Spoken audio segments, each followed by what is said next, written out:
ایک حدیث میں ہے کہ جس آدمی کا 4 باتیں ہوں گی، جس شخص کے اندر 4 باتیں ہوں گی، نمبر 1 اس کے پاس مال و دولت کم ہو، مال و دولت اس کے پاس کم، اہل و عیال زیادہ، لیکن وہ صبر سے اور جو کچھ ہے اسی میں اپنا گزارا کرتا ہے، قناعت کرتا ہے، کسی سے بھیک نہیں مانگتا، سفید پوش ہے۔ مال کم ہے، اہل و عیال زیادہ ہے، خرچہ زیادہ ہے، آمدنی کم ہے، لیکن وہ اسی میں اپنا جیسے تیسے گزارا کرتا ہے اور اپنا بھرم رکھتا ہے، اپنی سفید پوشی محفوظ رکھتا ہے، اور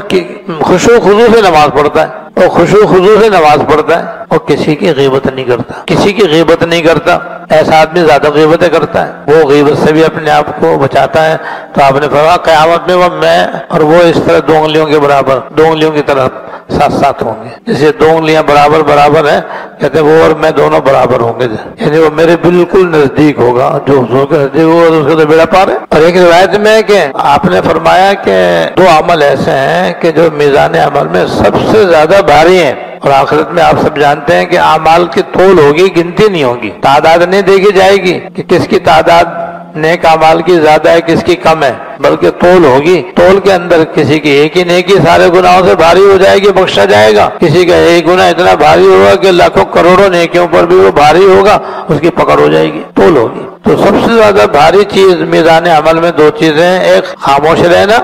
خاموش رہنے کا مطلب یہ ہے کہ فضول باتیں نہیں کرے، گناہ کی باتیں نہیں کرے، جس میں غیبت کرنا بھی آ گیا، چغلی کرنا بھی آ گیا، جھوٹ بولنا بھی آ گیا، گانا گانا بھی آ گیا۔ خاموش رہتا ہے، بس کام کی بات کرتا ہے، دین کی بات کرتا ہے، دنیا کی جائز بات کرتا ہے، گناہ کی باتیں نہیں کرتا ہے، گناہ کی باتوں سے اپنے آپ کو بچاتا ہے، تو خاموشی رہتا ہے۔ ایک تو طویل خاموشی، اور دوسرے حسن اخلاق، اچھے اخلاق، اچھے اخلاق جس میں حلم، بردباری، خندہ پیشانی، نرمی اس کے اندر بھری ہوئی ہو، تواضع سے آراستہ ہو، اللہ تعالیٰ کی نعمتوں کا شکر گزار ہو، یہ اچھے اچھے اخلاق کہلاتے ہیں۔ تو حسن اخلاق اور طویل خاموشی یہ میزان عمل میں سب سے زیادہ بھاری ہے۔ تو بس طویل خاموشی سے ہمیں علاج کا پتہ چل گیا کہ غیبت سے بچنے کا اور زبان کے دیگر گناہوں سے بچنے کا واحد حل یہ ہے کہ ہم فضول باتیں کرنے کی عادت چھوڑیں۔ یہ ہماری زبان، ہمارے اندر جو بک بک کرنے کی عادت ہے، جہاں بیٹھتے ہیں بس بے تحاشا بولتے رہتے ہیں، اور ادھر کی ادھر کی، کبھی حکومت پہ تبصرہ،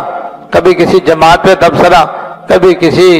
پڑوسی پہ تبصرہ، کبھی کسی ملازم پہ تبصرہ، بس ہر ایک کے وہ کیچڑ اچھالنے کی ہمارے اندر عادت ہے۔ غیبتیں اور عادت برائیاں کرنے کی ہمارے اندر عادت پڑی ہوئی، جہاں بیٹھتے ہیں بس یہی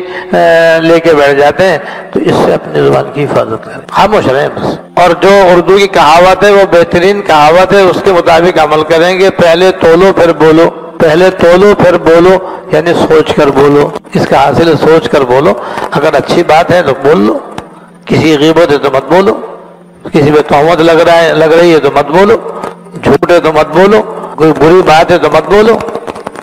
بیکار بات ہے تب بھی مت بولو، کام کی بات ہو تو ضرور بولو، اچھی باتیں ہیں تو بولو ہی بولو، ورنہ خاموش رہو بس۔ اور دوسرا برائی کرے تو پھر منع کرو، منع کرنے کی ہمت نہیں ہے تو اٹھ کے جانا تو ہر حال میں اختیار میں۔ اس سے بہت وہ ناراض ہوگا تو 1 دفعہ نہیں 100 دفعہ ناراض ہو، کیونکہ اللہ تعالیٰ کی ناراضگی کا خیال کرنا زیادہ ضروری ہے مخلوق کی ناراضگی کے مقابلے میں۔ لیکن غیبت میں شریک نہ رہو، یہ نہیں کہ بھئی میں نے تو منع کر دیا تھا، مانتے نہیں تو میں کیا کروں، یہ بہانہ چلنے والا نہیں ہے آخرت کے اندر۔ اور اس وجہ سے غیبت گناہ حلال نہیں ہو سکتا، جائز نہیں ہو سکتا۔ اپنے گھروں میں بھی، اپنے محلوں کے اندر بھی، اپنی مسجدوں کے اندر بھی، مدرسوں کے اندر بھی، بازاروں میں بھی، مارکیٹوں میں بھی، آفسوں میں بھی، دکانوں میں بھی، کارخانوں میں بھی، ہر جگہ اس کے اوپر عمل کریں تو انشاءاللہ اس گناہ سے بچنا آسان ہوگا۔ سوشل میڈیا پر سب سے قدیم اور سب سے ریلائبل برانڈ درسقرآن.com